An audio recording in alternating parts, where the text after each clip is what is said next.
Baseball's become soft like our country has become soft. And so having said that, I want me some glory hole. I'm going to drink a lot of Budweiser tonight, Tracy. I promise you that. Hello? You play to win the game. I hate football! They're like, Pat, how'd you punch so well today? I'm like, good question. Did you realize that you were a champion in their eyes? Yes, I did. So I packed it up and brought it back to the crib. Just a little something, show you how we live. Everybody doing it, but it ain't that serious. That's that shit. So if you gon' do it just like this. AJ, Pat, welcome back, fellas, to another Laces Out Show. Follow us at Laces Out Show on Twitter and on Instagram. Guys, I want to congratulate you both, AJ and Pat, for doing what we said we would do last week. We said we were going to save the world, and we did. Yet again, the world has been saved by this program because there was no talk today about kneeling down. There was no talk about a little bit of arm linking, but we had goddamn football once again. How was your weekend, boys? Jerry Jones solved the problem. Jerry Jones figured out a way for people to show that they are behind the social injustice conversation imploring, which is what the kneeling was, and they did not have the intention to disrespect the flag. They stood up for the national anthem. I think a lot of teams did that. I think Jerry Jones figured it out. This weekend was a fun weekend of football, though. I was excited today, and I'm excited to chat with you guys. Hey, what do you mean? What exactly did Jerry Jones do? So I don't know if it was just Jerry, but their team, right, on Monday night, whenever they decided they were going to kneel before the national anthem, before the flag came out, they kneeled. Yeah. Then they stood up whenever the flag was raised, so they never kneeled for the flag. They stood for the flag, and then they kneeled as well. I think that was that was Jerry Jones solving the whole thing. I think he just figured out a way to bring it all together. I think it was still us. I think it was us saying that, all right, this is going to blow over, and they're going to have friggin' tackle football again. And look, I think we all use the word hero too easily in our society, but I think the three of us are heroes for changing the national conversation away from that crap and onto what we wanted to talk about. I'm sorry, I just want Sundays to be about guys beating the snot out of each other, and I've got that. There's another thing I want this time of year to be all about, and I'm getting my wish, and that is pumpkin flavor. Thank you, wow, Dunkin' Donuts, for doing this at the right time. Fellas, nothing hacks me off more than pumpkin beer coming out in the middle of like August. Mm-hmm. Or I was at a store the other day, the friggin' Christmas decorations are up already. What? To everything, there is a season. And Dunkin's has solved that. Their cold brew classic meets fall flavors with the new pumpkin cold brew. It is full-bodied, ultra-smooth cold brew coffee with the sweet taste of pumpkins. Dunkin's cold brew is steeped in cold water in small batches, so its acceptable flavor can be fully developed. Now you can get it with a flavorful pumpkin-y twist to give you that all-day boost. Try the latest way to love cold brew today with the unique taste of Dunkin's Pumpkin Cold Brew. America runs on Dunkin'. Price and participation may vary. Limited time offer. Fellas, before we get into football, I skipping want to Thanksgiving, touch briefly. by the way, having Christmas stuff before Thanksgiving is a real ISIS move. I want to let that be known. Absolutely. It's taken a thing that we like. Yep. I like Christmas. I love Christmas. It's my favorite time of year. Mm-hmm. And it's watering it down and oversaturating it to the point where by the time you get to Christmas, it's an endurance test. There were two stations in Boston that started, their format was 24 hours Christmas music, and it would start around this time of year. I kid you not. Wow. One of them went out of business, thank God. Unbelievable. But, skipping Thanksgiving, Squanto, Pocahontas, huh? Big day. Corn, all that stuff, that's America. If you skip that, you're ISIS. That's all I got to say. Sorry. Hey, how about in the middle of summer when the Halloween stores start popping up, up everywhere? Don't try to steal my money now. I'm not going to remember Halloween until 2 days before Halloween, and you can get my money then. I'm going to get my blow-up penis costume about 2 days beforehand, and I'm going to waddle with my feet out the ball sack and my head out the shaft all around town. You know it, I know it. Stop trying to make me plan early, Mr. Costume Store. I'm sick of it. Yeah, but didn't you see Jerry? I don't know what state or city it is, but if you get caught trick or treating over the age of 16, you can get arrested or ticketed. Have you seen that? Nobody trick or treats, man. We go to costume contests and win bar tabs. No, I assumed you were going trick or treating in your penis costume, and I think if you could one up your first mugshot, that would be amazing. If you got arrested, booked. Think of the content you could create from that, Pat. Listen, I hate kids, so like trick or treat is just like a moment, a night that is literally my. It's like Disney World. What a nightmare that place is if you don't like kids. So what do you do? What's that? What do you do if you're at home for some reason your doorbell rings? No, lights off. Trick or treat night. Front porch lights off. Don't even think about coming in. I don't have candy. One night I did when I was young, I got my first house. I did the old platter with a note that says, "Take one, please take one, or one for your friend. We have a camera on you. Will assassinate." So that worked out well. It was like I was participating, but not really. And I taught the kids a little lesson about not being greedy. So that's although here's the problem with that is you're making that threat. You really have to make good on it if someone ignores it. Otherwise, the threat's empty if you're not willing to actually put a couple of caps in a guy's ass. Actually, I would suggest that you just answer the door in the penis costume. That seems like a Chris Hansen situation for sure. Yeah. Killing two down? birds with one stone there. Before we get into football, Vibs has some audio. I got to tell you briefly about my weekend. As much as I consider you guys the two biggest celebrities that I ever get to meet on a regular basis, I did better than that this weekend. I got to do a comedy show with a bunch of big Boston comics, Lenny Clark, Christine Hurley, some others. Jimmy J.J. Walker from Good Times was there.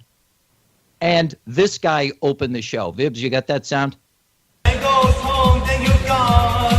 Yeah, baby.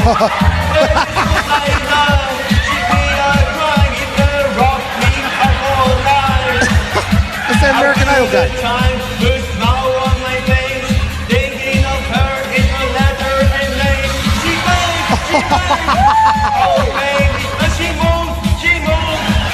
Is this actual audio? She looks like it's on. Oh yeah, I took this. Miami girl in history. She bangs, amazing color when she moves. No one ever loves someone.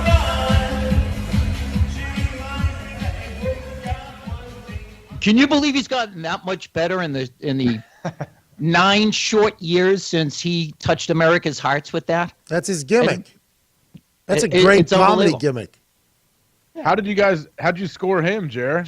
It was a fundraiser this guy puts on. It was for this type of muscular dystrophy, Duchenne muscular dystrophy, which is like nuclear. And this guy has twin sons that have it, and they can function. They're in their early 20s, whatever. So he puts together the show every year, and he put me on the board of directors, and I do stand up in this massive hall in Plymouth, about 100 yards from the worst tourist attraction in the history of the world, Plymouth Rock.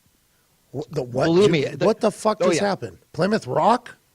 Oh yeah, that is America. A tourist destination. The fun thing is to swing down there and watch the tourists be disappointed, like to look at it and go, "This is a rock." You know, at one we point came here to look at a friggin' rock. Do you know at one point that rock, Jerry, was a sign of like hope? And a sign of we're not on a ship getting crabs and the clap from each other and eating all these viruses and just having sex with each other like prisoners, just prison sex all around these boats.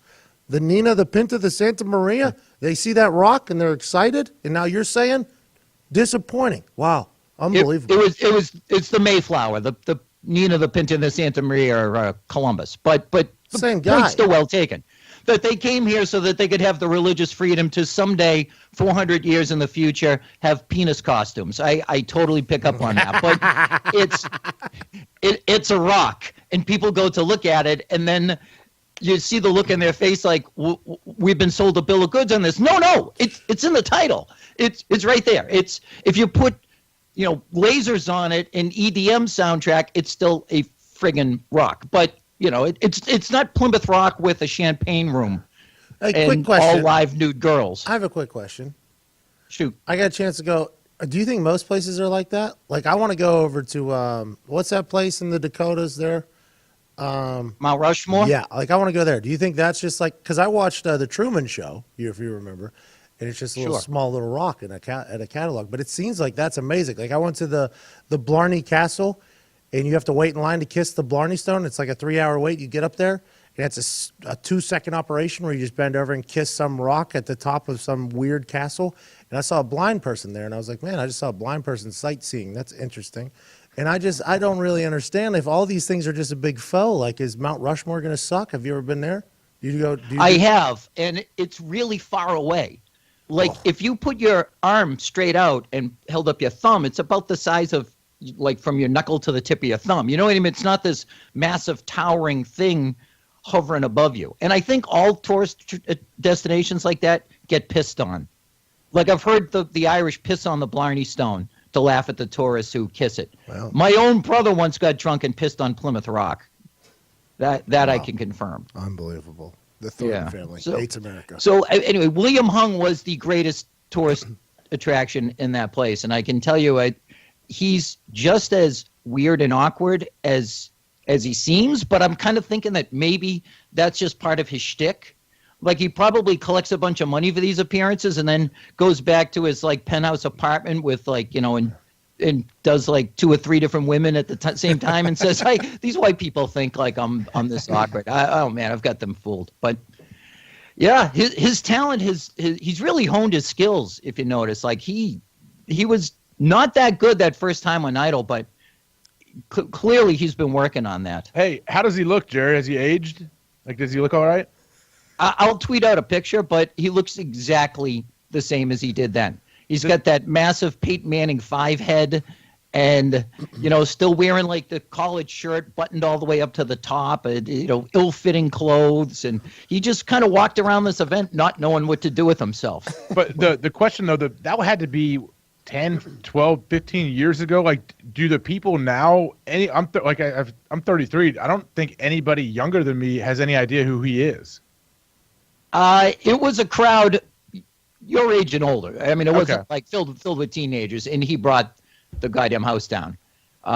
Jimmy Walker, I think, is a guy that not a lot of people under the age of probably 40 remember.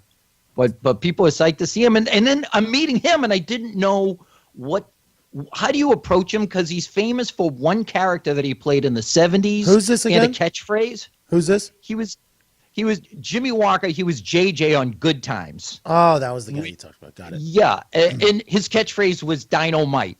And again, I don't know if he's trying to run away from that. You know, like some guys embrace that they were that famous for that one thing and will go to Comic Cons the rest of their life and sign on. I did a book signing at a card show that had Tim McCracken, Dr. Hook from Slapshot. And he's happy to sign old publicity photos of himself as a Slapshot character. But then you get these guys who, look, I'm sick of being told to say Dynamite. I'm sick of being remembered for a character I did 40 years ago, whatever. Vanilla Ice. He flips houses now. Yeah, he does, at a very alarmingly high rate. He flips like a house a night, it seems like, on HGTV. Yeah, it's unbelievable. He does. But you know who someone like that, Jerry? Urkel. Steve Urkel he will not even acknowledge that he was Urkel anymore. He got all buff and just said, yep, you can't. Doesn't want to hear it. Doesn't want to be told to say, like, you know, talk in your Urkel voice. With Screech.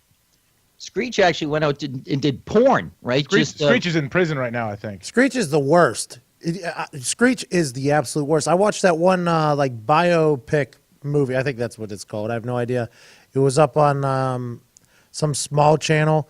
And it was like the behind the scenes of Saved by the Bell, basically written by Screech. And he was just talking about how everybody just shit on him all the time and how his life was so terrible. And he was drinking when he was like 16. And in like Bayside High's gym, he was like sneaking in booze. I'm like, Screech, chill the fuck out. The show would have been okay without you. Like, relax, dude. Relax. Screech. Yeah, be happy, man. Yeah, like, Leonard Nimoy wrote a book called I Am Not Spock. And years later, he wrote a book called I Am Spock. Because he just said, you know what? Friggin' embrace it. Don't be like Fred Gwynn, who was famous for playing Herman Munster. And if you asked him about it, wanted to like, Howard Stern had Stuttering John try to ask him just Munster's questions. And he wanted to talk about how he's an artist and doesn't want to discuss that. Like, dude, you paid your bills. Carlton owns it. Carlton will do that dance any day of the week with Justin Timberlake when they're golfing together. Any day of the week. Yep. He will. He's great, Jerry. The great thing is that all the people that know of these shows you're talking about don't even know what a podcast is, so it's perfect. Really up to date. Oh yeah, I'm offending nobody. In fact, I'll tell you right now, as I left, William Hung was standing at a bus stop in downtown Plymouth, Massachusetts, and I drove right by him. I don't know. Hey, William Hung in my car. Does William Hung have like Boston roots, or does he live there? Like, why? How did he get there? They flew him out for this thing. That's so hilarious by those promoters. I love that. I love everything about that. I might do it. Shit. I think I'm going to do it. For sure. Write that down. That is a hilarious thing. That's a good gimmick right there. Just absolutely. I told this guy who booked it, I said, tell me William Hung wasn't waiting by the phone. Like that thing can't be ringing off the hook. What if it is that much in demand? What if William Hung is just cleaning up around the country with like 40 to 50-year-olds just going into these corporate events and just absolutely bringing it down with Ricky Martin throwback songs?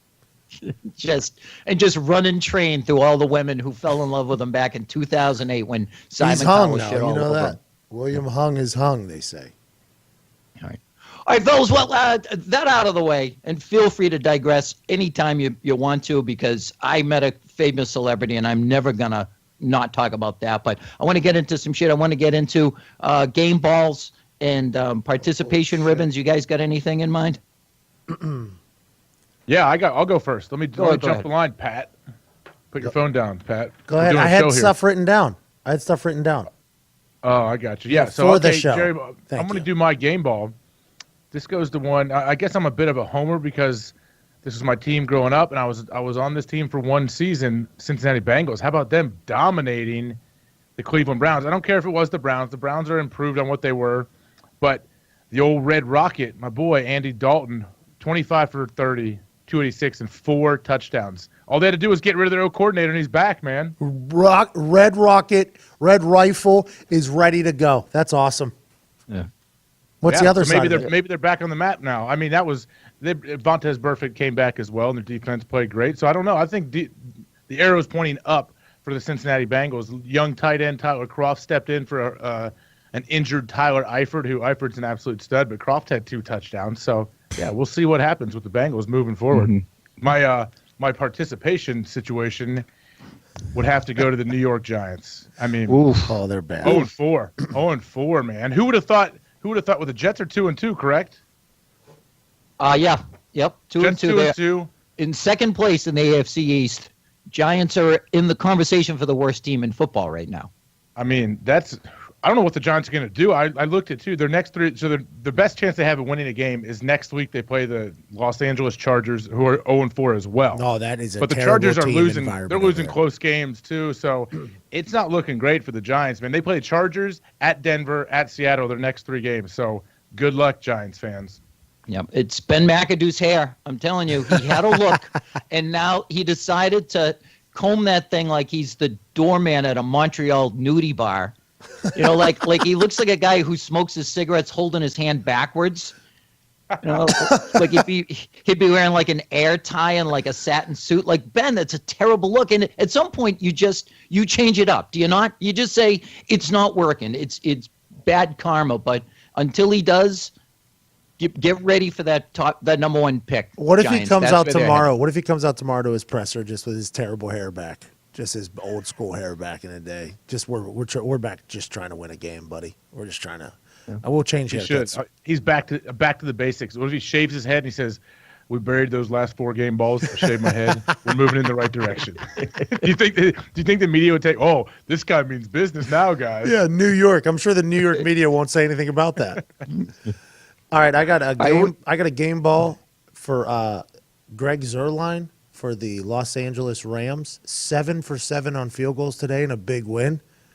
Got a shout out after to break down the huddle with Wade Phillips, who said, all right, Rams on 3, and then said Rams, didn't count the 3, which is such an adult dumb guy move, which I love. All right, Rams on 3, Rams. Damn it, messed it up. Wade Phillips. So that's a game ball. LA Rams look like a good football team, by the way. Out of nowhere. Literally out of nowhere. They look like a good absolutely football team. From the clouds. From the fucking clouds. And then my participation trophies for the Titans, who gave up 56 points to the Houston Texans. Deshaun Watson might be the truth, or the Titans might really have some question marks back there in the defensive area. That was incredible. Houston Texans just showed up and balled out. Good for them. Turned down for what? Bunch of points. All right, my game ball, I'm giving it to Scott Hansen. Now that I'm into this whole career where I'm riveted to friggin' to red zone all day long, I've decided he might be the best at his job of anybody in America. I used to give that title to John Williams because who's the second best movie music writer in the world? You know what I mean? John Williams just does my entire childhood. Who's the first? Who's the first child or music guy to movie guy? No, I'm saying John Williams is number one, far and away. Who's Star John? Wars, Indiana Jones. You know what I mean? Like who would be the second? I don't know. He's so far and above everybody. Who the fuck is John Williams? What the fuck is a John Williams? Is he alive still? Name a movie song that you a movie that the theme he wrote. Danger Zone. No, he didn't. That's a pop song. I'm talking the theme from Star Wars, the theme from Indiana Jones. How about Happy Gilmore, Endless Love from Jurassic Park? Ice rink. He's the best in the world at what he does, and there's no one who's close. Scott Hansen is just so pitch perfect at everything he does, and I'm fascinated to know how he can do that from 1 p.m. till about 7 p.m. Never takes a bathroom break. I'm convinced he's sitting on a toilet. I'm convinced he's sitting on a bidet. Like. What if they wheel in like a curtain that he pees in, like on set? Like they wheel in a curtain with a little John in there and a little flusher and a little like a mirror for him, and then they just kind of wheel it off. Like he has a pee bathroom wheeling group of people that go out there, and he just got to ring a bell. That's all he needs, Pat. That's all he needs right here. AJ, why do you have a urine bottle? That's all he needs. See it? Yeah. Do you pee while you're doing this podcast? Don't worry about that either way. That's all he needs. Do you have one of those in the car for like long trips? You didn't even leave the screen. You didn't even leave the screen. That thing might have been on your lap. Why is that within arm's reach of you? If I have it, why would I have it out of arm's reach?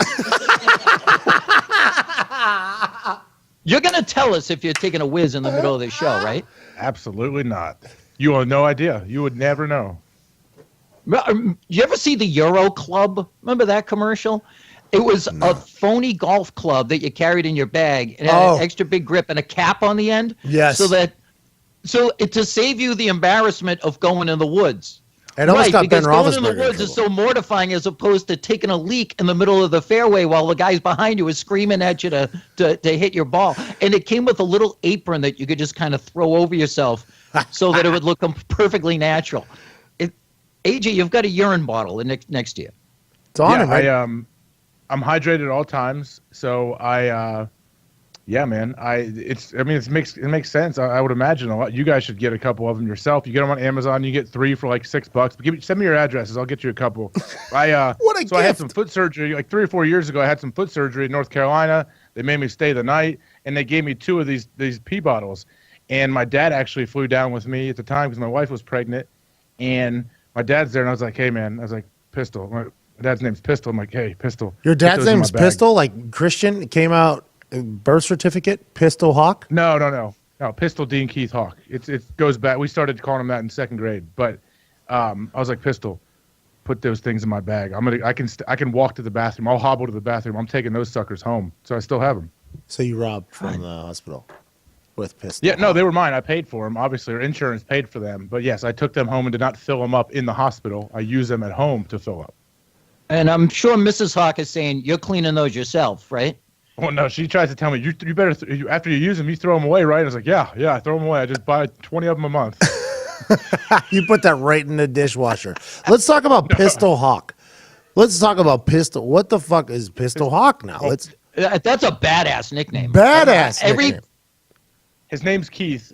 Dean Pistol Keith Hawk, but everyone knows him by Pistol. So in like the 2nd grade, I was into a little basketball player I'm sure Jerry knows named Pistol Pete Maravich. Wow, absolutely. One of the greatest college players of all time. I was playing all the AAU basketball. I got gray floppy socks. I cut the elastic out of them, so I wore gray floppy socks. I was throwing between the legs passes. I had all the instrumental like videos that he would send out that Pistol Pete had, and I would always practice them in our kitchen and stuff.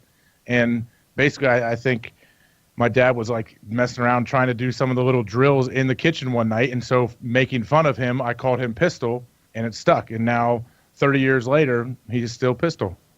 That's hilarious. And you never call him Dad. No, never. I mean, not since I was 8 years old, probably. Jerry just had a moment with his kid right there. It sounded like. Yeah, no, seriously, he is such a cooler dad than I could ever dream of being.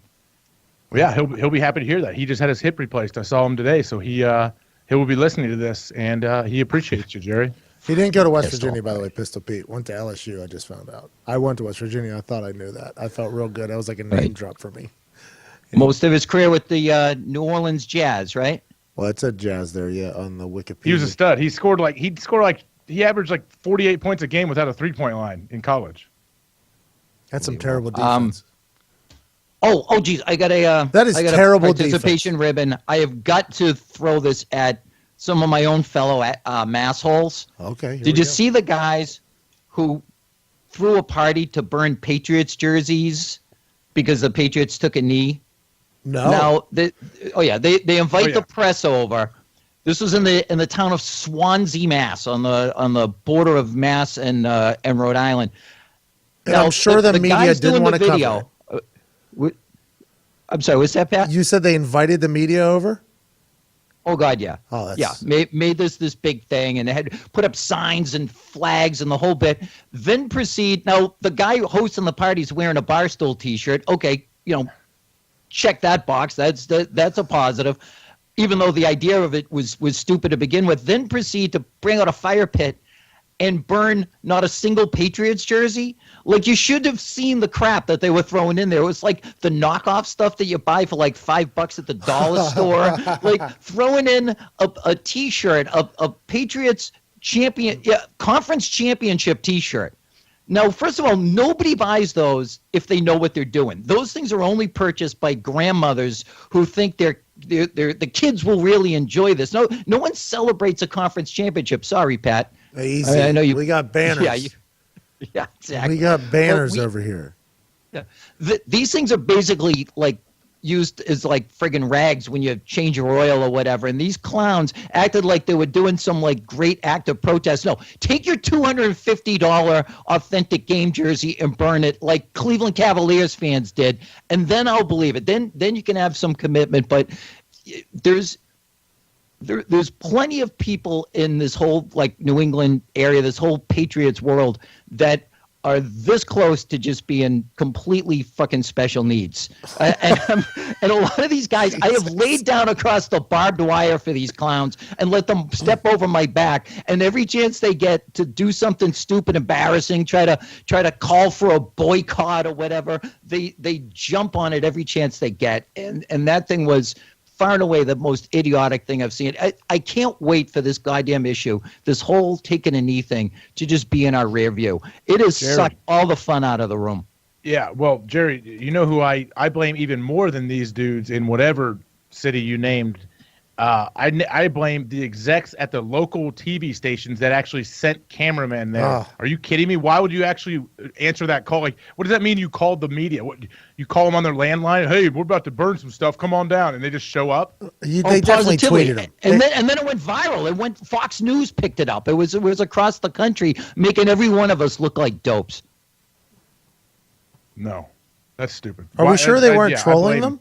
Are we sure? Because they were wearing a Barstool shirt. Are we sure there wasn't like they weren't trolling the media? Like fake? Maybe this is a big, elaborate fake protest out of nowhere that got on Fox News. Troll of the year. I'm pulling. Maybe they were doing like what William Hung's doing, just playing characters. There it is. Acting like idiots, but they're really not. There it is. Like Donnie over in Japan. Just the masshole. Just absolutely love everything about it. Look at these boats. Just talk shit on everything. I love it. I'd love to believe you're right. But the fact that they even got reported as they were burning the jerseys, they made it sound like they were going down to the pro shop and like, oh, Devin McCourty took a knee. I'm going to buy a Devin McCourty jersey. No. They were throwing in there the stuff that I like throw in the Goodwill bin at the dump and then acting like they're friggin' heroes. Well, guess what, Jerry? They think they're even bigger heroes now because like almost everybody in the league stood up for the anthem this week. So guess what? As you said earlier in this show, those guys are thinking, "Yep, we did it. We got them to stand up. Look at us." Yep. God damn. I'm telling you right now, this has been the least fun story in the world. And last week, where it was nothing but wall to wall, this was just the worst. And I'm deliriously happy that we solved this problem, the three of us. And now we can talk about things like, for instance, the game of the week this week, Oakland at Denver. Biggest game of the week. Also, friggin' nightmare fuel if you're the Raiders.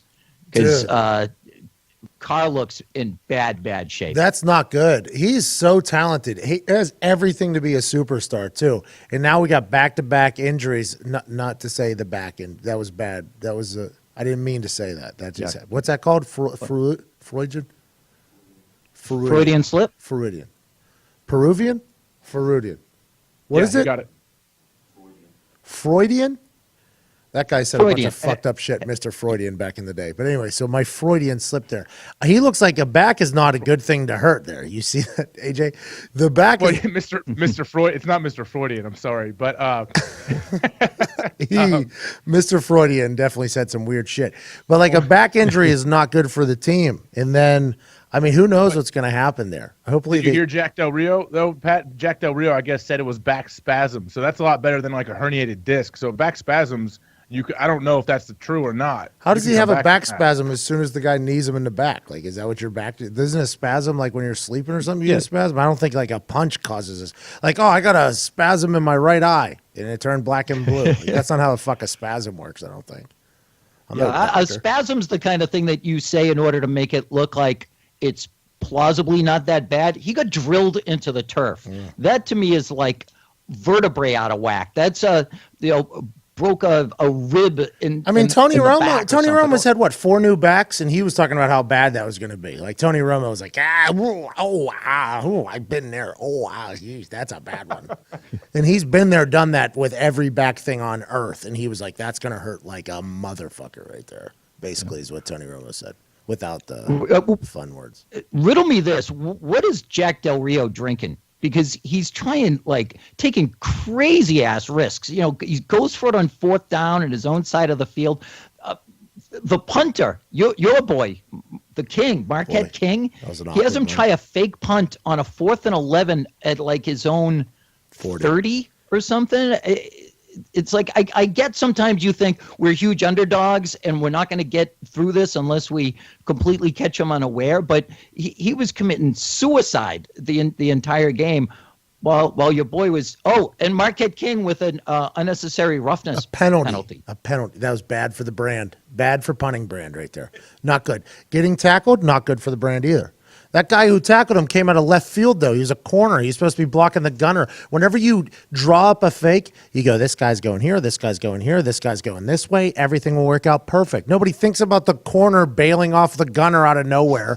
That guy came out of left field. That's a first down if that dude doesn't come. 3-yard loss, not good. Compound it. Throw the ball at old buddy. Now it's even worse. It's just not good for the punting brand. Everything just happened right there was not good for the punting brand. Not good for the brand.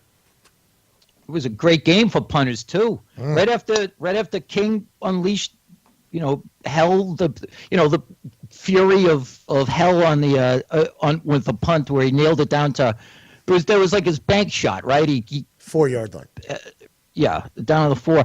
Dixon puts Carr on the 1-yard line. Yeah. And then beautiful. Like 3 plays later, it's a 99-yard touchdown. You're saying this is going to be a sick game. And then once he went down, it was over. There was just no chance. They're my favorites too. That's not good, AJ. Yeah. It's not good.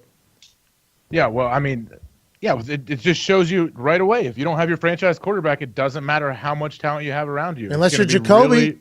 Jacoby Brissett is coming to play football. He is a player.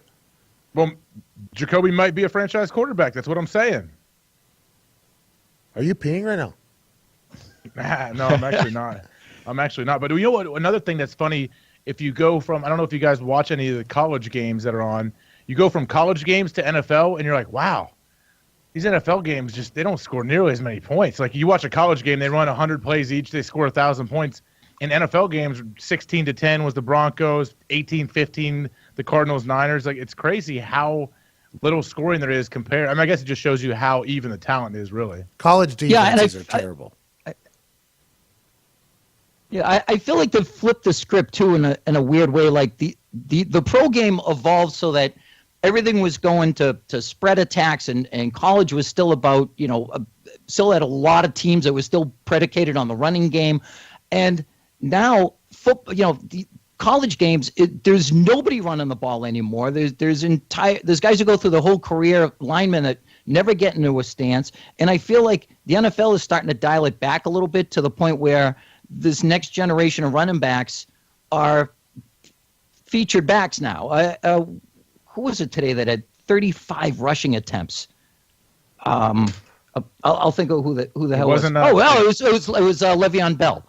35 friggin' rushing attempts. Back but too, by the the way. young That's guys big coming for in the like Steelers. Hunt and Todd Gurley had a big game, Ezekiel too. Elliott. I think like teams are running first and then passing off of that, and they weren't doing that 10 years ago. That's not the way the pro game was supposed to evolve. Yeah, Adrian Peterson as well. They gave him the ball a bunch over in London.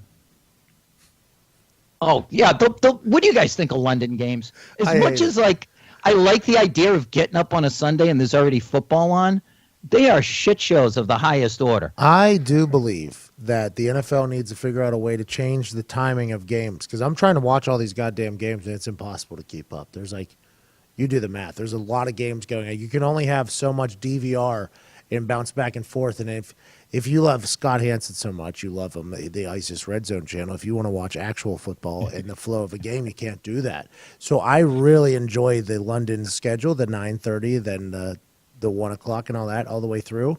But from playing over there, I absolutely hated it. I hated it. I think What's the worst part, Pat? I think people would want to know. I never played over there, so I always wondered. I just hated everything. We didn't take the bye week the week afterwards either, so it was just like it was just a quick. We went there on Friday or Thursday. Friday, I think. We didn't go very early. We stayed in Indy and practice one Friday. It was a quick change over there. The place wasn't ready for us. So for me, the K-ball guy was a London guy, so he's a local guy. And he was tossing in brand new footballs into the game because he didn't know which ball. So for me, I was like, this is a full-on amateur operation here. This is not an NFL operation. That's a true story. That's why I hate old Walter, the old white guy.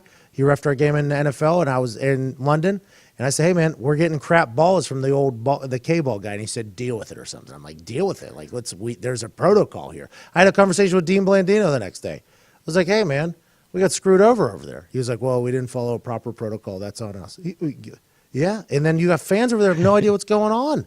They love it, though. It's a full festival. So I think it's awesome to watch. I think it would be cool for us to be big in Europe, but I don't think it's ever going to happen. I don't think it's going to be able to have a team over there. I don't think players are going to like it. Yeah, but I really do enjoy waking up and watching it early. I love waking up with it. But the games are always terrible. There was a tie game last year, and then this shit's it's just bad because it's like – everything's off. Your whole schedule's off. You're up. It's just a weird situation. It's just it's awkward over there. John Harbaugh was whining about it, saying that, Jacksonville's more used to it than we are. We didn't know how to prepare. Well, first of all, it's your job to know. Second of all, everybody's got to do it. Like that was, he says, I'm not going to go back. I'm probably going to get in trouble for this. You know what? Just shut your yap and play the schedule like everybody else has to. Everybody hates their schedule. Chill. But what do the fans think? Like, what's the crowd in London? Are they? It's just sport. Bored? American sports. Confused? It's just American sports festival. That's what it is. It's just basketball jerseys are there, baseball jerseys are there, some ref shirts are there. There's some football scattered out NFL jerseys there. It's packed. They're just there to have a festival. The fans they have a good time. They're just having a blast, but they have no idea what's going on. I mean, I think it's good for business to grow, obviously, but I don't see how it's going to happen. I have no idea how it's going to work. I think it's got nothing to do with growing the business. I think it's just Americans have this weird hang up where we want approval from the British. It's in our hardwiring. This is the NFL being like, how about our game? You guys like it? Or are we good enough for you? You think that's what's happening right now? Exactly. Can you please pay attention to us? Like, look at how much of reality TV involves a British guy telling Americans that they suck at something. whether it's Simon Cowell or Gordon Ramsay or the old guy on Dancing with the Stars. Is there any Americans on British Got Talent? Like sitting over there like, no, in America this would never cut it. Don't even think this is embarrassing. I need to be that guy. I need to be that guy. The Americans are always the nice ones who say, it's Howie Mandel going, oh, that was pretty good. You could do better. But then they bring in, that British guy who writes for Daily Mail. They just sit there and dump on everybody. And at one point, there were 2 shows with British nannies telling Americans that they don't know how to raise their kids. We love taking shit from those people. It's the accent or something. And I think, it's Goodell just saying, you like soccer, but we kind of like what we do too. Please approve of us. We're ever so needy. The English people were really cool. Everybody seemed to have a great personality. They were funny. Everybody was upbeat. I thought I was going to hate them because of the whole 1776 thing. And it was a complete opposite. I thought they were really cool people. Everybody seemed to be drinking a lot. It was a good time. London seemed to be a blast. Well, I feel we should apologize for sending them these bogus games too. I mean, the Dolphins just didn't show up.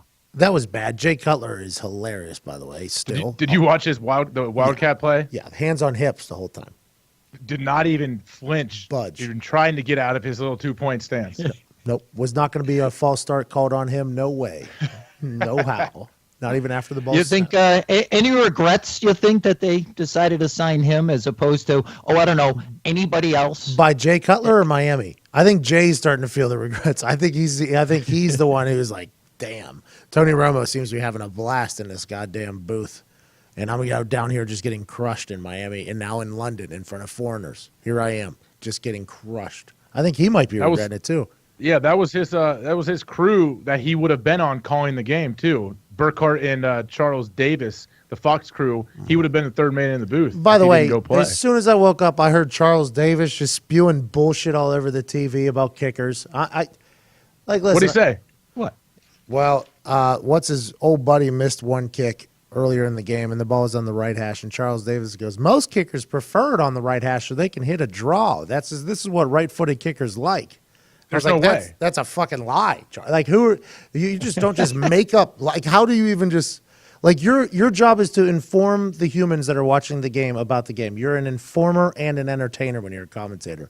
And fourth downs have been being disrespected by ignorance for far too long. And Charles Davis getting out there preaching about kicking facts that are just so asinine is not the first thing I want to hear as soon as I wake up in the morning after being hung over from Blacksburg, Virginia Tech. So that's my little rant. That should have been my participation trophy. Like, hey, Charles, I love your excitement. You're always happy. You're smiling a lot. You're funny.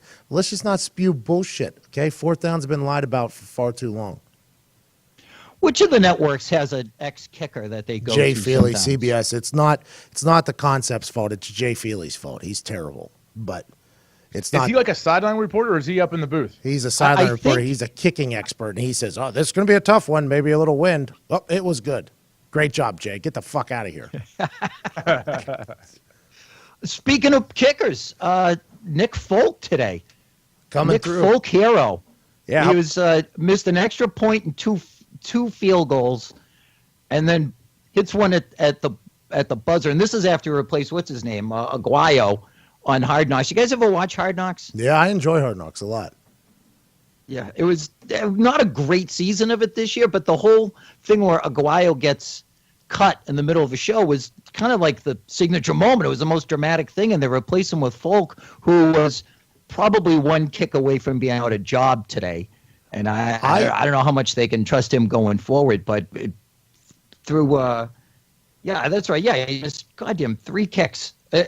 What do you do when a kicker missed that many? Like, did guys not talk to him? This dude always misses. I watched Hard Knocks. He was 3 of 7 in one practice. And Roberto Aguayo was 4 of 7 or something like that. I'm like, 4 of 7 in practice? You're a professional? Like, how are these guys still on the team? Because Folk had a good career at the Jets.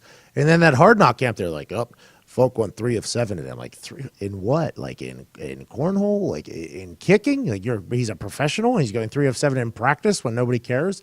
That's insane. But he always seemed to come through in the game. And today he tried his best to miss that game winner too. He hit that thing fat. It was flying sideways, hooking hard. But celebrations in Tampa head to a strip club possibly. That's what they're known for down there. A little adult ballet, but good for him.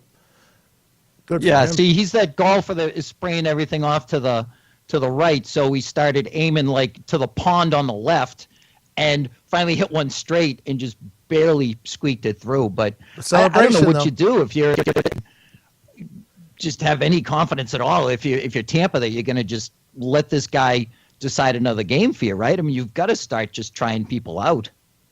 I guarantee you they do. On Tuesdays, they'll bring in multiple kickers, and that nothing more to build your kicker's confidence than bring in a string of 6 guys every Tuesday that are going to try to take your gig while you're in the shower showering up after your Tuesday workout. It's hilarious though.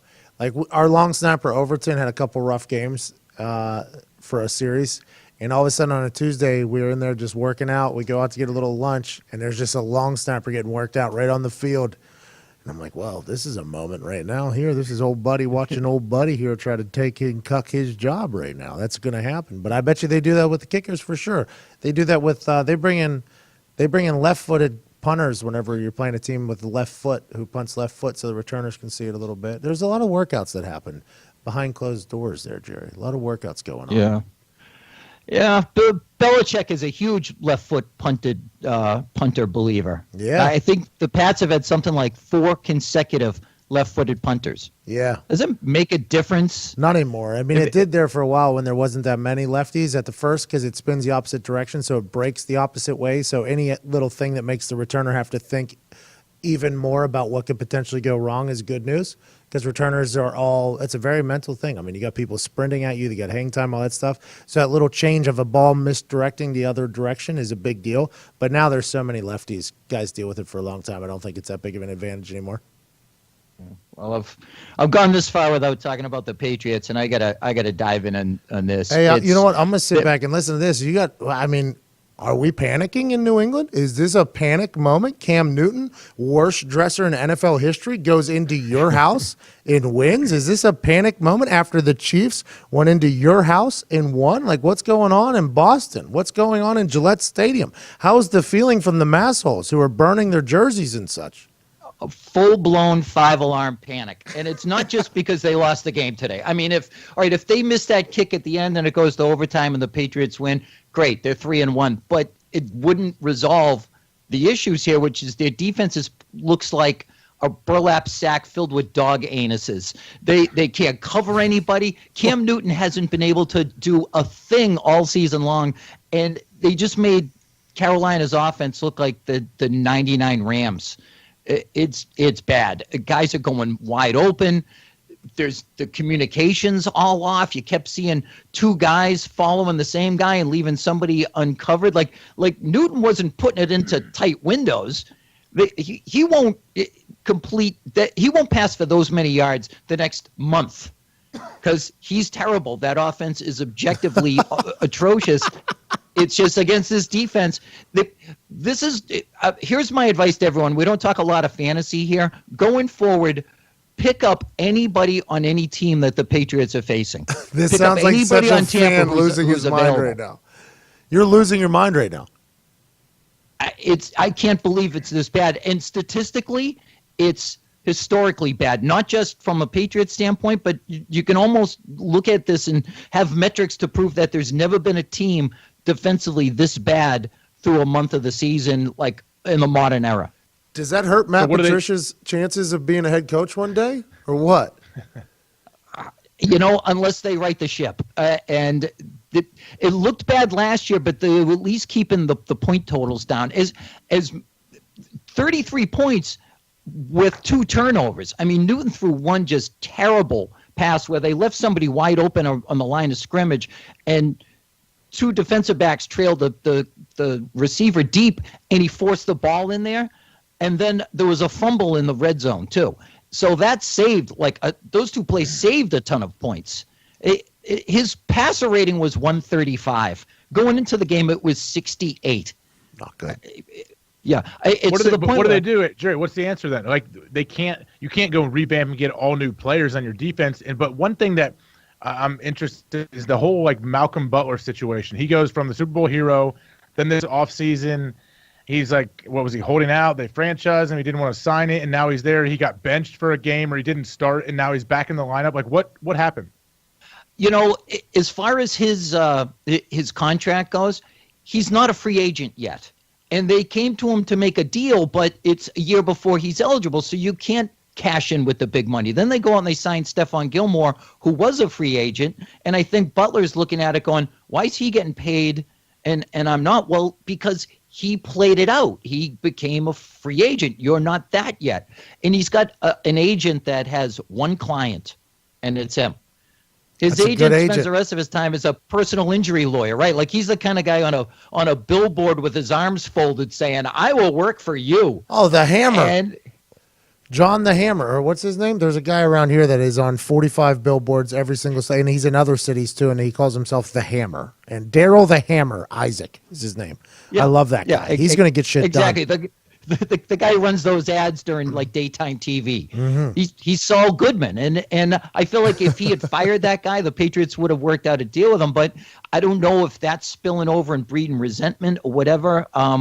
They did give him a nice bump in pay, but he wants to be making Gilmore money, and Gilmore is not on the same page as anybody. I mean, there's hand gestures pre-snap. There's guys pointing here, and then there'll be a bunch formation, which I've been told you guard that like 3-on-3 basketball, right? Like, okay, I got the outside guy, you know, let's switch off, you talk or whatever. No, there's 3 guys following one and 2 guys being left wide open. And the scary thing is they said it's as simplified as it can possibly be right now. Like they're not running complex schemes out there. So I don't know what the solution is other than Vibs. I think Phipps heard this. Phipps is a big, by the way, Dave Portnoy just calls him Phipps. It's not Vibs. He calls him Phipps. Vibs, you said they just took a shot directly at him, old Gilmore? Yeah, Deron Harmon in the locker room after the game was just like, yeah, we can't get any dumber. It's as easy as it can be. Yeah, he's talking about one guy too. Basically, they were talking about him not being able to figure out the fucking defense, right? Isn't that kind of how he was shooting? Yeah. That's a teammate taking that shot. But if you pay him to be that primetime shutdown corner, then you just need him lock him up on their best receiver, and then let all the rest of the 10 guys play all their schemes and their combination situation. Like I don't know. I don't know if they can do that or not. I don't know exactly what Matt Patricia is trying to do. But when you pay a guy $60 million or something to be your shutdown corner. How much did they pay this dude? The Patriots did? I don't know if it was that much. What was it, Jerry? The guaranteed is in the neighborhood of I think 45, and it's like 60 overall. Which is unheard of. I have a bad memory for that kind of shit. But yeah, they signed him the first minute of free agency. They went completely off their script, their game plan, and so they're stuck with this guy. I don't think you can bench him. I think what AJ said, just say, look, we're going to put you on the right side. Whoever's lined up there, just take him in man, and we'll figure it out. But it doesn't help that I'm sitting there watching football today, and all these guys the Patriots dumped are making plays. AJ Derby made a catch sicker than any catch ever made by a guy not named Odell Beckham Jr. Just a one-handed grab. Patriots drafted him. He was out of town within like a few weeks. Justin Coleman has a pick 6 against our boy Brissett today. Brissett looks good, and Jabal Sheard was tearing up the Seahawks offensive line. So it's bad. Chris Long is playing just about every snap in Philly. He looks great.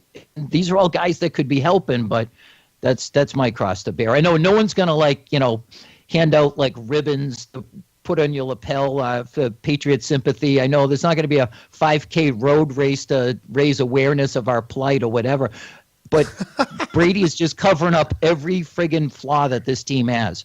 They play like shit, and then he takes over with 10 minutes to go and pulls out the game. And today he tied it up, but the defense couldn't hold. It was just a mess. Hey, going back quickly to that London game. So Saints won 20-0 over the Dolphins, obviously. Who knows what's going to happen with Jay Cutler.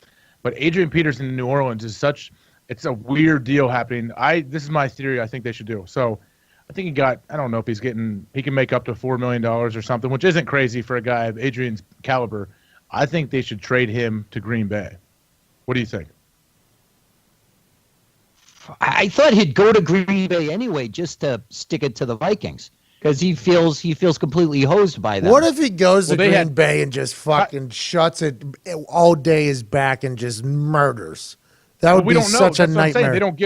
They they don't give him any opportunities there, it's only going to get worse as he plays less and less. He got 1 carry today. They have 3 stud running backs, and they've already said they're only going to use 2 of them per game pretty much. They have the Kamara, the young guy who can do everything. Out of the backfield, he's catching balls. He run reverses. He's a great player. So it just doesn't fit. For some reason, Adrian doesn't fit in that offense. So they should let him go somewhere where he does fit, and they need him. And a guy like Ty Montgomery, I don't know, he might have broken ribs in Green Bay. They have all kind of young guys playing. Bring Adrian in. Do the Packers even know how to trade? Like, do they know the proper? Like, do they know how to trade? Like, do they know who to call and like who? Probably not. They're usually not super active in free agency and everything. But I don't know. It could get to the point to where the Saints just let him go, just cut him, and the Packers sign him. Yeah, the thing is, Peterson's not a role player, right? I mean, he's a guy that always had an offense built around him. I remember there was they had Kyle Rudolph was their tight end, and John Carlson came available from out of Seattle. So they signed him, and they went to the coaching staff and said, "Hey, great news!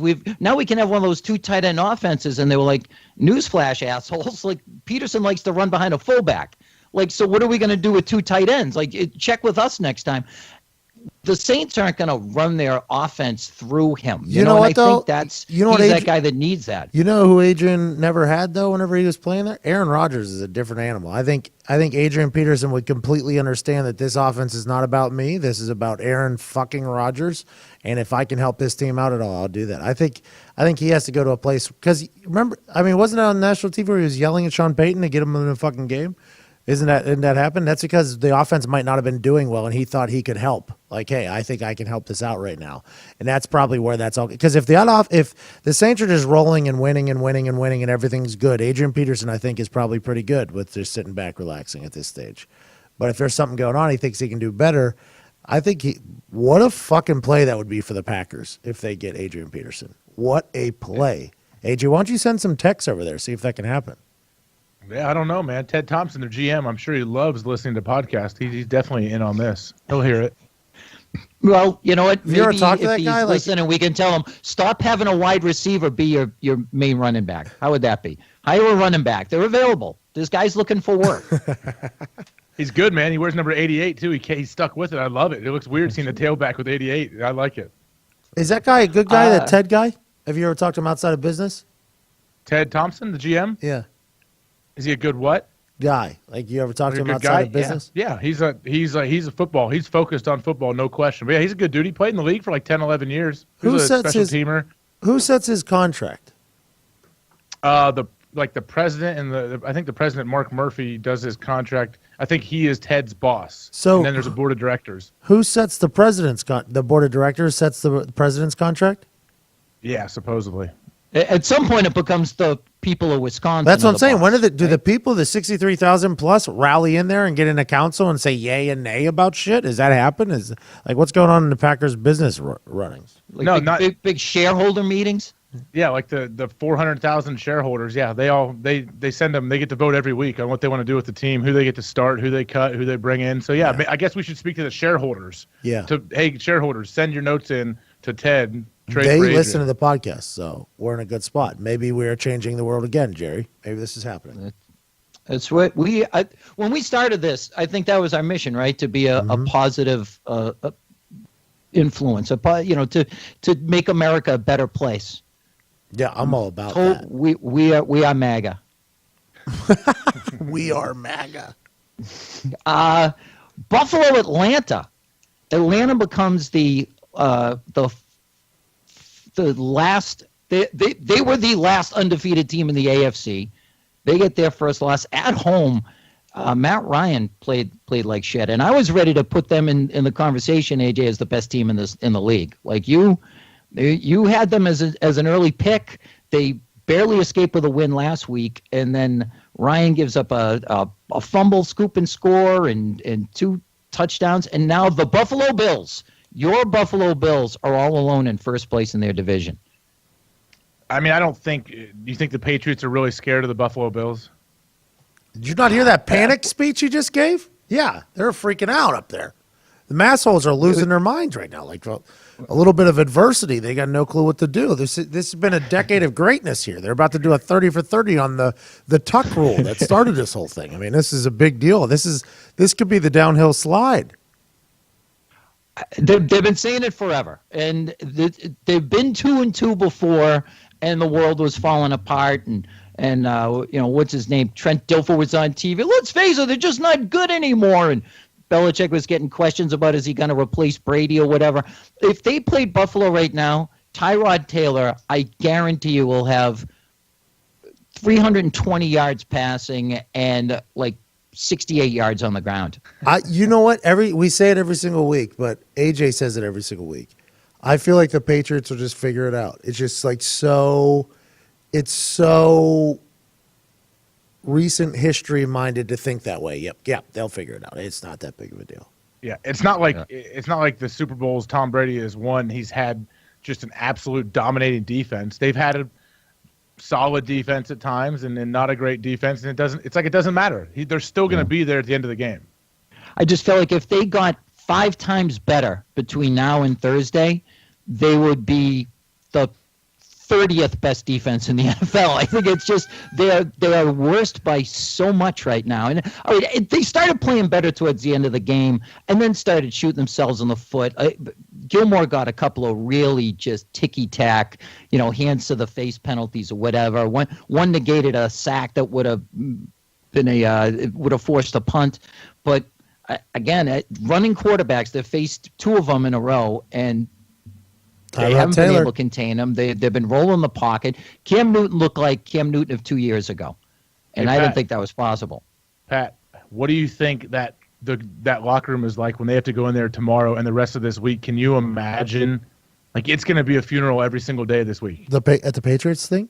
Yes. Yeah, yes. Coaches are sleeping there all week. Thursday night game, they're sleeping there tonight. They're sleeping there all week. They're not going to see their families.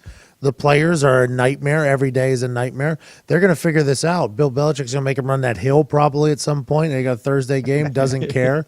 That place is going to suck.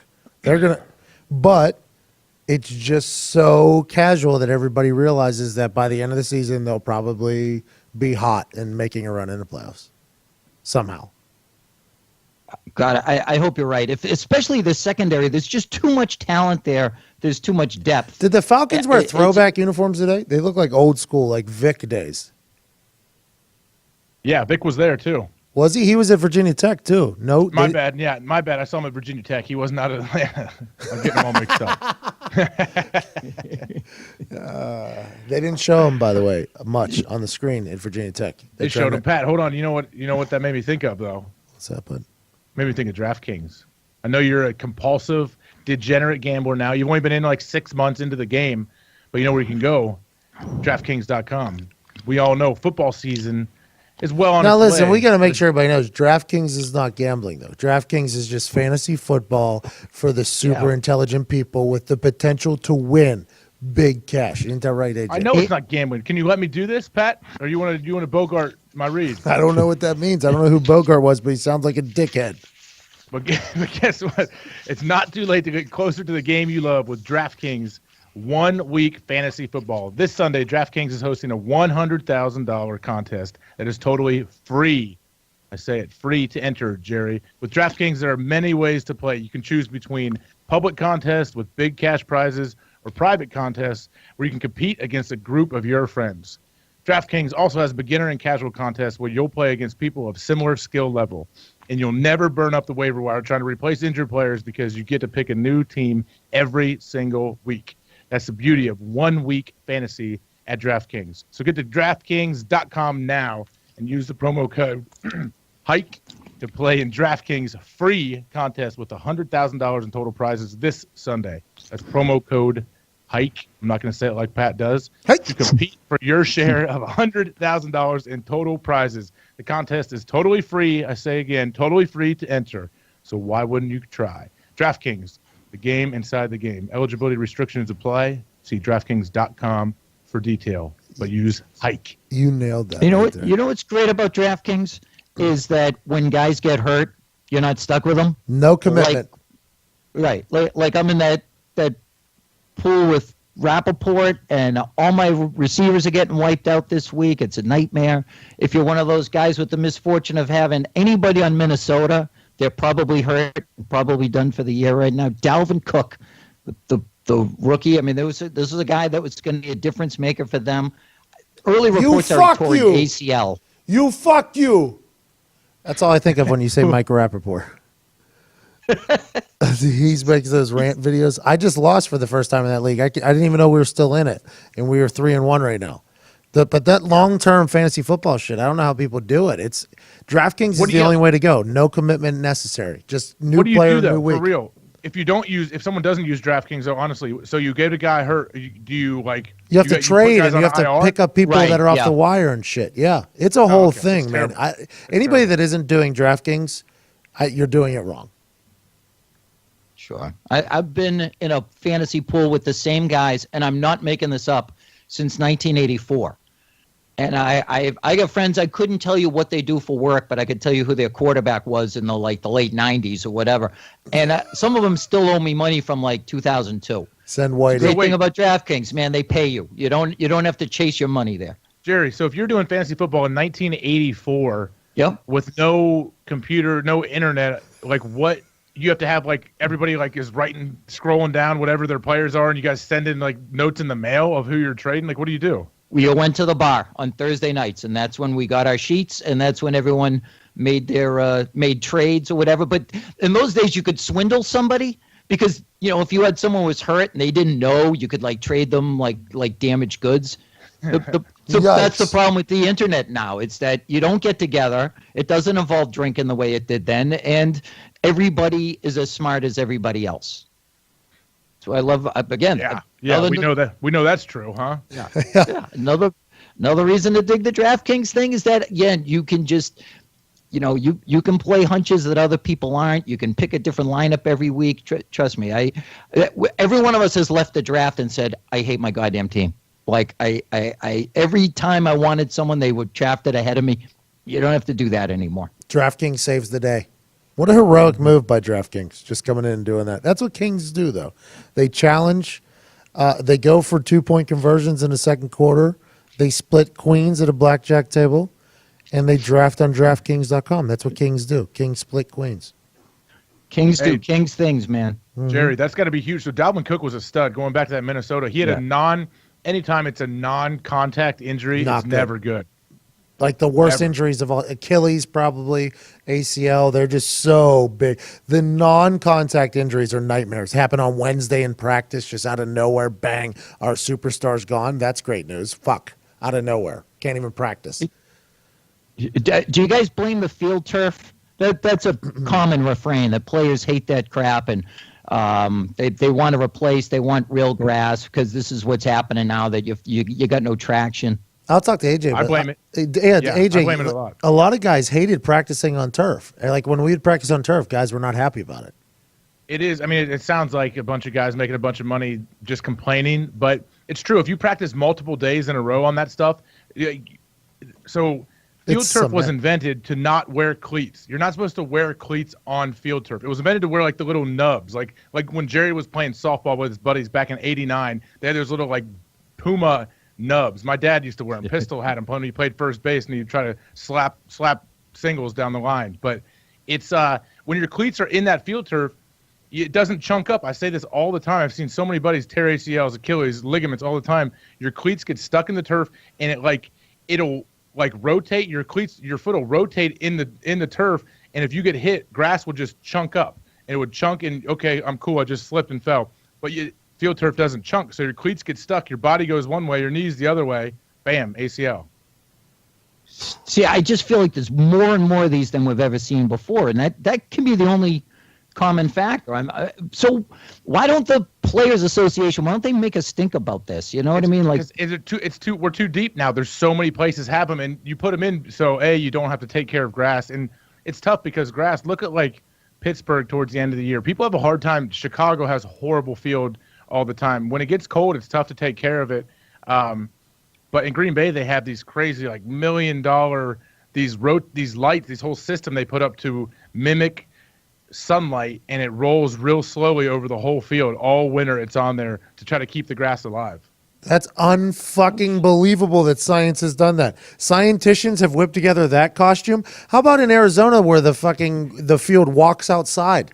Just takes a walk outside and then walks back like on inside. A cookie sheet. Right. They just pull it out of the oven and let it let it sit there for a little while and pull it back in, and the thing's pristine. I'm going to go get some glow. Walk its ass outside the field does. Just whoop, bam, bam, bam, see ya, out of here. Science is amazing. But you know what else is amazing? The ability to wager money on things that you know are going to happen. BetDSI.com has been in business for over 20 years paying winners. Now, granted, Jerry's been fantasy footballing in bars in Boston for a lot longer than that, but 20 years is still a long time to have an A-plus rating. That's incredible. A-plus rated on sports books review sites. A-plus rating on everything. A-plus rating in life. Use your sports knowledge and make some extra cash. Easy to use mobile paying interface. Play, win, get paid. BetDSI offers odds on everything football, including live betting and props as games are all in action. So if you're starting to get a little funny feeling in your stomach, you're feeling a little froggy, go ahead and leap, cuz. Live in-game betting and props. BetDSI offers odds on pretty much everything else too, including all major sports, politics, which I know AJ's balls deep in, reality TV, which I know Jerry is all in on, and pretty much everything else. Right, guys? Oh, absolutely. I'm so wagering on the new season of Survivor. Thank you, BetDSI, for making that possible. I think that is something that, like, the Survivor knowers would be able to bet on because they can figure that out. They know what's going to happen. I met the one guy, Rupert. He always wears tie-dye. He lives an interesting life. That guy got famous off of Survivor. Lives in Indiana. He ran for governor. The big hairy guy with the beard who talks like this, Rupert. Yep, super nice guy, ran for governor. What an interesting cat. Still living off that Survivor knowledge. So good for him. But I think he could bet on it, which he should have bet DSI because you can bet on everything. Use promo code LACESOUT25 and get a $25 free wager just for registering. What? Double down, that's 50. You double down 50, what's that, Jerry? 200%. Yikes. It's $100. I'm not good at math. Well, if you decide to deposit, you will get a 200% bonus match on your money. Use promo code LACESOUT25. I play there myself and recommend BetDSI if you want to add a little excitement to the games you're watching. If things are getting a little boring, if it's London, let's start betting on some side action. Let's get a little hustle on, cuz. Once again, go to BetDSI.com and use promo code LACESOUT25 and get a free $25 wager on the house and 200% extra bonus when you deposit. That's LACESOUT25 to get your free wager and start winning today with BetDSI.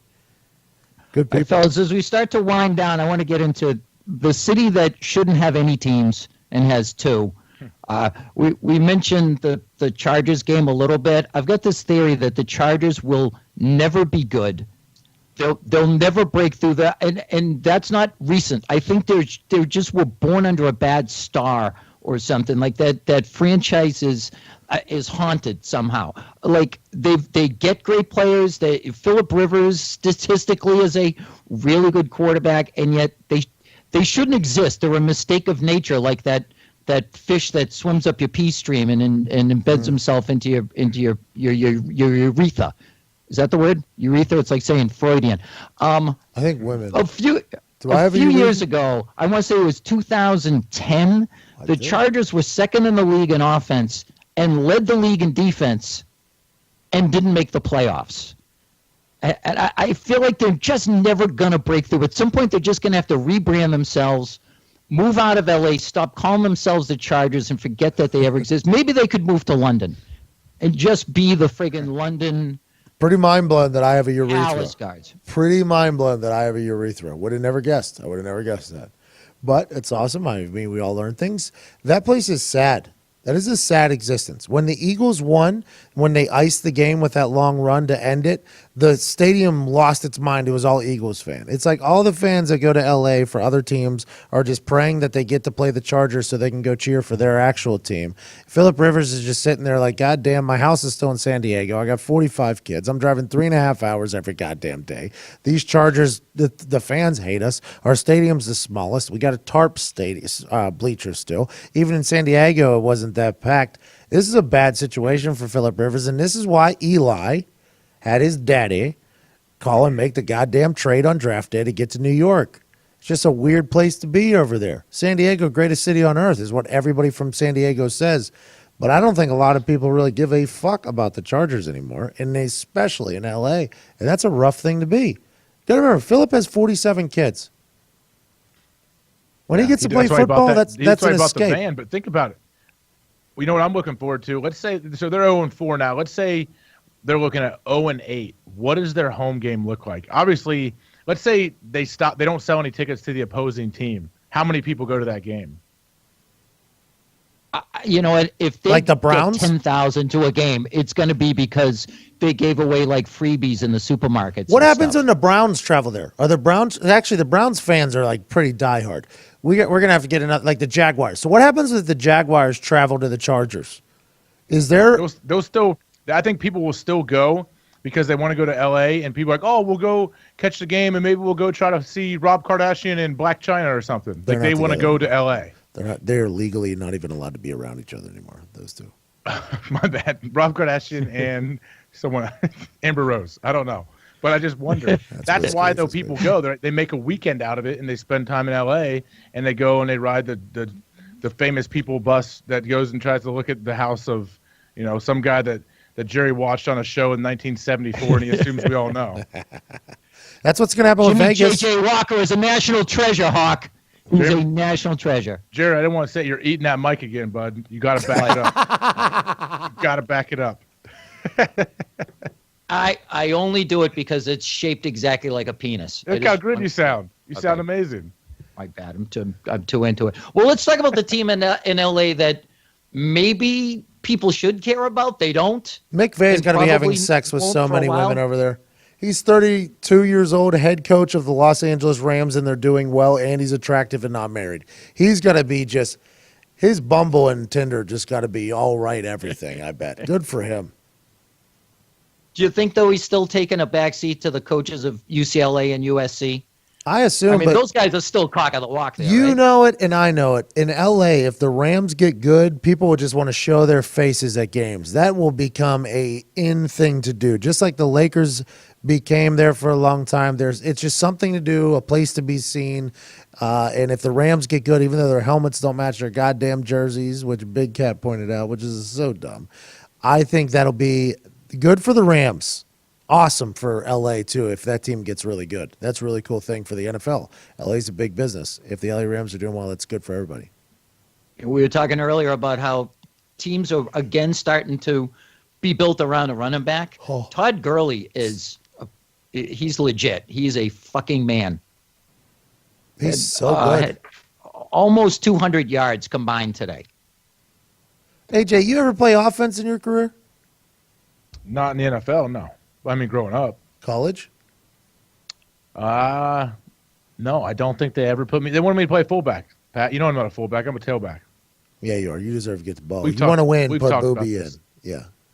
We've talked about this. Yeah, no, I don't know. McVay, he played at Miami of Ohio, which isn't too far from where I grew up, and he actually played with a kid I grew up playing baseball with. He played with him. The guy, his name's Josh Betts. He was the quarterback there. He's a stud, and he's like, yeah, McVay. I played with him. I think McVay was was he a wideout or a DB and just a special team guy and just a normal dude, and all of a sudden, bam, head coach of the LA Rams, and they're 3-1. Like that's what.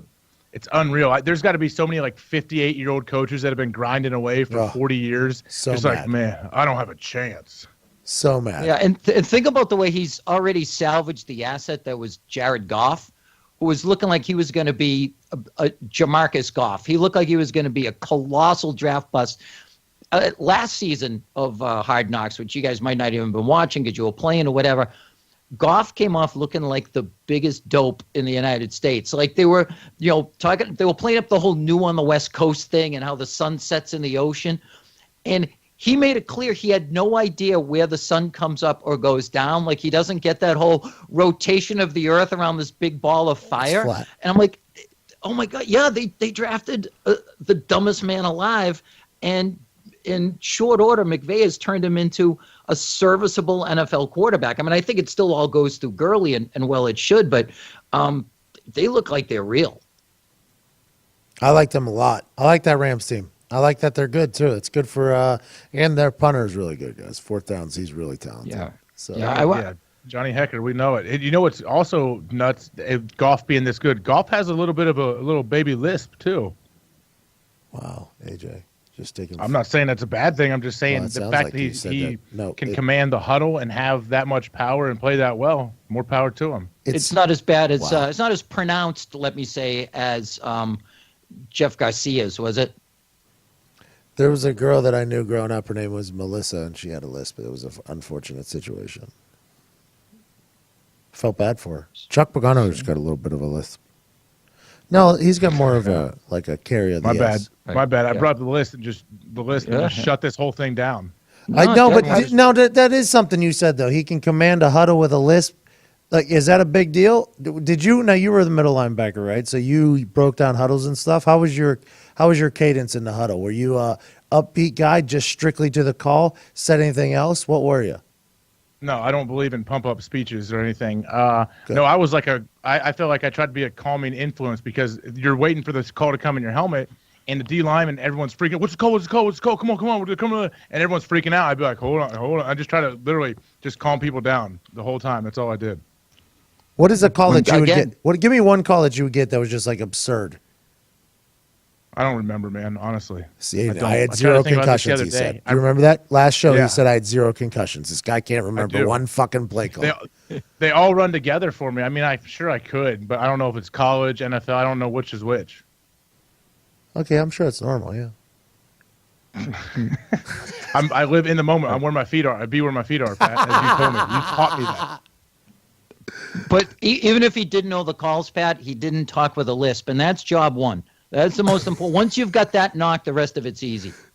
Look, Jeff Garcia had the most pronounced lisp I've ever heard, and it sounded really. Oh really? God, it sounded like steam escaping. Like, I mean, I don't mean to like stereotype anybody, but when he was married to a Playboy playmate, everyone was like, "Really? Like, is that?" Because people made assumptions about him just based on the What are you list. saying? I don't know what you're saying. What do you mean? What are you saying? About his lifestyle. That he was a man who enjoyed the company of other men was the assumption that everybody made. Wow. And then he ended up with a 10 out of 10. So being a guy with perhaps that speech impediment, but you can sling an NFL football, it's not the worst life for somebody to have, believe me. Girls love when you can show a little vulnerability, Jerry, which I know you can't do being a proud Bostonian. Except I don't have that. I you know me, I only cry when I watch Rudy. Fake. Which, by the way, the more I think fake. about it, the more angry I am at you guys. There's a term of my own invention I call getting Shawshanked. It's when a movie's on TV and you can't turn it off, even though you've seen it a million times, and even though you own the DVD and it's on cable and there'll be commercials. Such a good ref because stuff out. Shawshank is that. Yeah, Shawshank is the ultimate. I got Shawshanked by Rudy again the other day. Cried real tears. What? Not. Are you I don't care serious? who knows it. Do you cry during Avatar? Avatar, no. There's a few movies that'll get me. John Q. Shosh. At the end when he's flexing. Miracle, the hockey movie. Not John God, Q. it's like video pepper spray. When they I can beat the see Russians. that. I don't know, Jerry. I can't think of sports movies that would make me cry. And I'm not scared to cry at anything. Billy Bob when he but almost dies. sports movies, like if their dog dies, like that one movie where the dog dies the whole time with Owen Wilson, that's brutal. When I hated Billy that. Bob almost died. Marley and Me. Yeah. Yeah, don't go see that. Yeah. Toy Story. Toy Story 3. Which one's that? I don't know which one's which, but yeah, man, that one is super sad. God, yeah. What happens? Is that when Sid comes in? Is it Sid in that one? The old Sid, the neighbor? Sid makes a cameo, and if you blink, you'll miss him. He's a garbage collector now, because now the kid Andy is off to college. Oh, no. And so what does he do with all his old toys? And my kid had all the exact same toys and was getting to that age where we were going to have to be doing something, putting them away or put them in the attic. Oh, it kills me. God, the Natural gets me every time. Field of Dreams. Jesus, that's the ultimate. Field of friggin' Dreams. What about Tin Cup? Jerry, have you seen a movie past 1987? Hell yeah. Sure. I mean, name one. There's not a Marvel movie that I don't go to see at the theater. And who is that? Is that Robert Downey Jr.? Is he the Marvel guy? He's one of many. Yeah, they're making the best movies. What do you mean? in I don't Hollywood watch right now. any of that shit. I know the Marvel is a slew of humans. AJ, I'm like I said, I'm sorry, I just can't get into those for some reason. But you didn't like Christian Bale as Batman, The Dark Knight? I love Christian I'm Bale. not Actually, he's a wearing great hockey actor. pants. And I like his freakouts that are not supposed to be leaked out even better than I do his acting. But no, he's great. But I don't know. Was that the one with Heath Ledger? Yeah. Yeah. Well, they made 3, and Heath Ledger was in the middle of the 3, and that's maybe the best superhero movie ever made. That's what I'm saying. You didn't watch that? No, I watched that. I watched Batman. I don't look at that as I do like the Marvel movies. That's not the same thing. Iron Man's same guy. Iron Man's damn near the same guy as Batman. Yeah, I've never I can't watch Batman. That's Robert Downey Jr. and I think he's a great actor, but I can't get into it. It's Iron Man, but yeah, okay. What was the last? I thought you said Batman, but that's right. Which one? We get this. You don't. He did say Iron Man. He did. It's the best genre of movies of our lifetimes. You should get into them. I'm going to give you Iron Man. That's going to be your gateway nerd fest. What was the last movie each of you got Shawshanked by? Avatar. Like you flip. It was Avatar today. Really? No, last night and today. Yeah.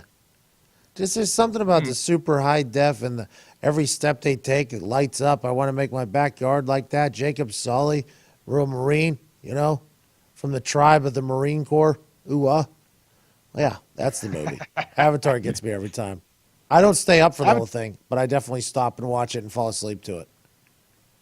Avatar's good. I'm looking forward to the next one that James Cameron's been making for the last 12 years and it's supposed to come out in like 6 years from now. Yeah, and they made an announcement. He's making 3 at the same time. Okay. Well, hey, I don't mess with Jim Cameron. He can do whatever he wants. Think about that undertaking. You've got to make 3 movies simultaneously and hope that it all makes sense. Like you can keep it straight what you're doing.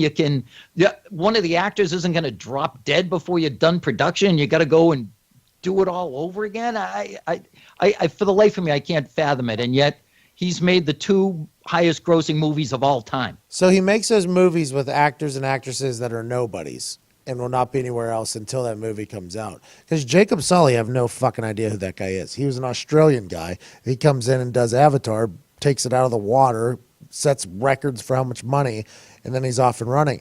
Can we get in the new, like, who do I got to give a hand job to get in one of these new avatars? Like, I would love to be a little blue man. James Cameron.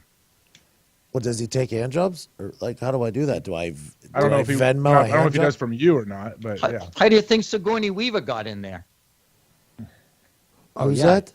She gave him a total hand, like a happy ending. Like Who? she gave. It's just Sigourney Weaver's the one who plays the Doctor in Avatar. Oh, it's a sad day when she dies. When she didn't get her spirit picked up by the tree, did you cry then? I cried.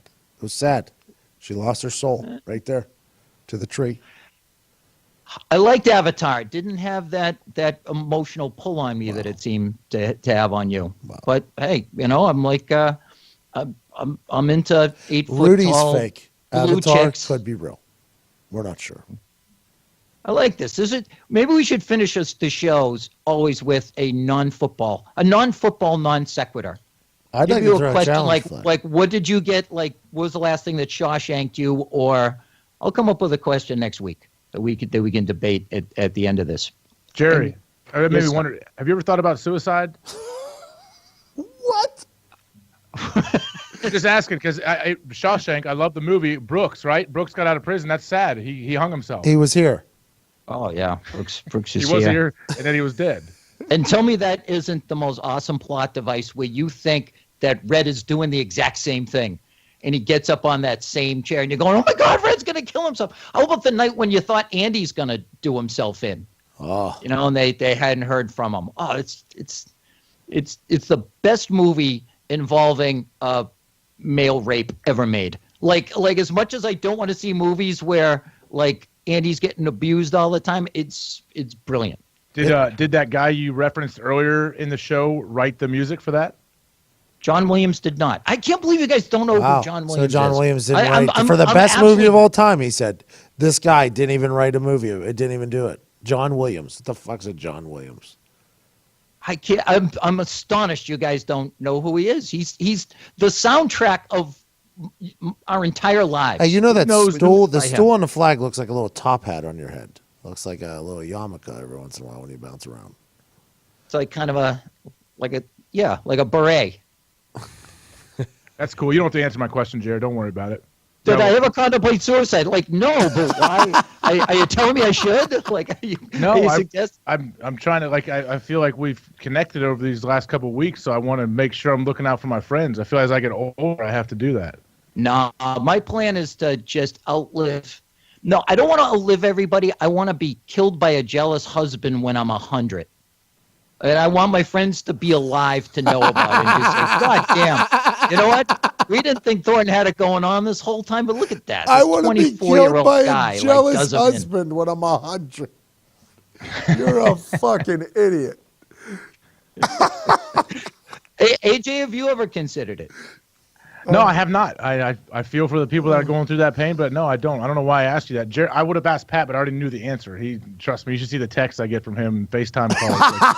Like, he's definitely tried. He's practiced. I'm going to do it tonight, AJ. I'm going to do it. Hey, how about That's why I have to, like, my wife's like, "What? You're taking another FaceTime call at 3 a.m.?" I'm like, it's Pat again. Yeah, She's like, just- "All right, we got stuff to go in the talk hallway." about. The text exchange we had today, though, is an all-timer, Jerry. It's an all-timer. I loved it. It was one of my favorite moments of all time. AJ sent me a Is text. this something you can share? AJ sent me a text reminding me, he said, that he was once a finalist for the national punt, pass, and kick when he was 12. Out of nowhere. Haven't talked to him in a couple of days, just a reminder. So I sent him back that being a finalist is awfully cute. That's a cute thing to be, especially when you're texting somebody who is currently holding the national record for punt, pass, and kick. And he responds back like, "Oh, everybody loves the one-upper guy. Everybody loves the one-upper guy." That's what he said. He came after me. AJ, did you think about doing yourself in after you realized that you can't compete with McAfee's record? Just can't do it. Not right then. I respect Pat, and I saw the video that he put up. I remembered that I saw that back in the day when you posted that. But no, that I went out to San Diego AFC Championship game on the field, and I was a toe bash kicker. And they subtract how far you're off the line when you on all your kicks, pass and kicks. My kick, when you toe bash it, you don't have a lot of room for air. That thing squirreled off the right side of my foot, and that thing squirreled to the right. And I still remember trying to walk up to our seats in the top deck, and I walked with pistol. It was brutal. I can't imagine now as a dad. I can't imagine seeing my son like that because that still haunts me, man. That kick, I would have won for sure. I feel so bad that I sent you back that, everything I did down there just hit the line. Pink, pink, pink. I started it, Pat, so I deserved it. But yeah, I liked it. I was like, oh man, if I couldn't have won, at least my buddy got to win. Oh, that's such a positive way to look at that exchange. That's so nice of you. You're like a really good guy. Probably a great dad. I was not serious, believe me. Oh, You good. totally triggered him. Can you wager on the punt, pass, and kick, do you think? I don't Like know. if you see the next Andy Reid, that 12-year-old who weighs 350 pounds and he's 6'8", like you can put odds on that? Because that's something I'd like to size those kids up and make a couple of bucks off of them. And you know where I would do that? I would do that at Sports Action. Wow. The best app in the world for bettors, and it's not even close. Seriously, download it right now if you haven't already. I'll give you a second. Download it now. You can track your bets in real time, get live odds for dozens of books, including halftime lines, which is great because when you've already blown the game, you at least can make your money back in the halftime. And in-game live lines. In-game live lines. Sports Action is free to download on iOS and Android, and I promise it will be your new favorite app if you bet on sports. Get a 1-week free trial of the Pro subscription, which has a ton of features like parlay tracking and hedge opportunities and more. Download Sports Action right now. I love the Sports Action app, by the way. It just tracks all of your bets. So you just watch as all of your bets turn either red or green. There's a little light that's telling you if you're winning money or losing money, and it's such a cool little addiction. Yeah, I like to think that Pistol Hawk maybe could have made a couple of bucks to deal with the pain of the fact that his son just humiliated the entire family in front of the world. You're right. He could use it, man. It's not his. It's by just a a short segue into his life. Pistol went to Ohio U. He was a Bobcat radio TV major, and his stage name was J.T. Hawkins. He was a radio DJ back in the day. Did the old school stuff where you like, yeah, oh yeah. Coming to the stage, DJ J.T. Hawk. Hawkins. Ins. He changed his name. Yeah, his name was Keith Hawk, and he's like, I need more syllables, so J.T. Hawkins. He changed out of Hawk? Yeah, I would have disagreed. If someone's name was Hawkins, I would have suggested they go to Hawk. I think I would have been DJ Hawk. By the Pistol made some interesting decisions back in the day. Well, that's probably why he transitioned into a business major after his first 2 years. Well, Jesus, we didn't know that. What kind of radio was he doing? Was it sports and news, or was it like, hey, it's Pistol Hawk with the mounds of sounds, the stacks of wax. Hey, this is the song that's number 2 of the Bullet, and doing long distance dedications like yeah, Casey you hit it Kasem. for real. Yeah, for real, Jerry. He doesn't do it very often. Maybe I'll try to get some audio of him doing. He does that whole like old school late 70s run, don't walk, no, like does all the like you just hit it, Jerry. It's awesome when he actually does it. I miss Casey Kasem just for that. If Didn't nothing he else, disappear that or one something? clip He where like died. completely Somebody was lost stealing his shit. Casey Kasem got like held hostage in a mountain, right? Somebody was stealing money from him. One of his wives, right? Yeah, I heard that. Oh, that's right. Guys just counting down music. He was making obscene amounts of money. Couldn't to even do operate. nothing but play the top 40 hits from 40 to 1. The easiest gig in the world. And he produced that classic audio. It might be the best audio of someone having a meltdown of all time. You mentioned Christian Bale, but did you ever hear his where he's reading an ad? No, a long distance dedication about someone whose dog just died, and the dog's name is like Snuggles or something, and then they play this like dance song right after, and the audio is him into an open mic going, how many fucking times do I have to say, okay, I don't want to read a sad thing and then have it go to a happy upbeat song? Fibs, if you can find that clip and play it at the end of the podcast, it would be it's gold. I think I got it right here if you want me to play it. I'd love it. Yeah. And why don't we play us out with that, to quote the meltdown that set off Bill O'Reilly. Hey, this is a fun week. Thanks for having me on, guys. It's been a pleasure. We've dove into a lot of things, not the least of which is AJ asking if I've ever thought about ending my life. I care. I'm telling you, Pat has changed my view on a lot of things. Like I said, the FaceTime calls, you got me checking in on people, so I'm looking out for you, Jerry. Yeah, no, I've got a grudge against the world that I can only carry out by staying alive as long as humanly possible. That's such a way to I look told at my it. wife, if I'm ever on life support and they say he's got real like no quality of life or whatever, keep me alive at all costs. I don't care what my life is quality. I don't care if I'm breathing through a tube. Do whatever. Spend all the money. Keep me going. Hilarious. I love it. I like that too. I hope they keep the plug in. I hope she doesn't pull it out. Yeah. Fellas, it was great. Again, follow us at AJ, official AJ Hawk, excuse me, at Pat McAfee Show. We're at Laces Out Show on Twitter and Instagram. And to play us out, At the Jerry greatest clip Thornton. of all time. Pat, did you have something to what's that? You didn't say yourself. At Jerry Thornton, right? At Jerry Thornton 1. Yep.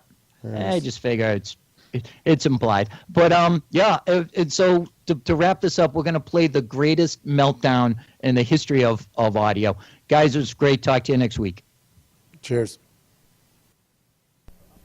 Now, we're up to our long-distance dedication. And this one is about kids and pets and a situation that we can all understand, whether we have kids or pets or neither. It's from a man in Cincinnati, Ohio. And here's what he writes. Dear Casey, this may seem to be a strange dedication request, but I'm quite sincere, and it'll mean a lot if you play it. Recently, there was a death in our family. He was a little dog named Snuggles, but he was most certainly a part of... Let's start again. From coming out of the record. Play the record, okay? Please. See, when you come out of those up-tempo goddamn numbers, man, it's impossible to make those transitions. And then you got to go into somebody dying. You know, they do this to me all the time. I don't know what the hell they do it for, but goddamn it, if we can't come out of a slow record, I don't understand it. Is Don on the phone? Okay, I want a goddamn concerted effort to come out of a record that isn't a fucking up-tempo record every time I do a goddamn death dedication. Now, make it, and I also want to know what happened to the pictures I was supposed to see this week. This is last goddamn time I want somebody to use his fucking brain to not come out of a goddamn record that is, that's up-tempo, and I gotta talk about a fucking dog dying. Boy, this is fucking ponderous, man. Ponderous, fucking ponderous. Oh, yeah, non-stop music. Rick Dees, let me get that phone.